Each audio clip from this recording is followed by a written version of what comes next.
On the left, there's a cute little ice cube, a cup of water, and a cloud of steam. They look different, don't they? The ice cube is a solid, the water is a liquid, and steam is, well, a gas. They're fundamentally the same. They're water in different forms, yet they behave differently. Today, we're going to talk about why. You probably know that all things are made up of tiny particles. So in an ice cube, a cup of water, and a cloud of steam, we can find tiny water particles. Like this guy. But let's not talk about them first. Let's talk about you. Now, let's say that you're in a club.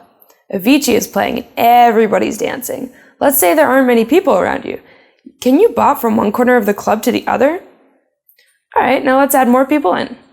You'll find that as you add more people in, you have less space to move around, so you move around slower. What if we keep adding people in? Maybe the bouncer's, taking a vacation. Then no one will be able to move at all in the club. It's packed full of people and you'll just be standing there. Maybe you get to shake your hands or your legs a little, but definitely can't dance. Well, maybe you can.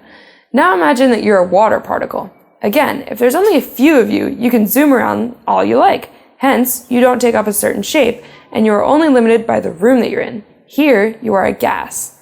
When we add more water particles like you in, you have less space to move about. That's when you turn liquid. In other words, you can still move around the room, but much more slowly and definitely less freely. When we pack the room full of water particles, you can't move at all. You're fixed in a rigid position, and that's when you become a solid. Each water particle is held tightly together. You do kind of vibrate a little, but these little vibrations are very, very small and not visible to human beings. That, in essence, is the structural difference between solids, liquids, and gases. Their differences lie in how tightly packed the particles are and how much freedom they have to move around.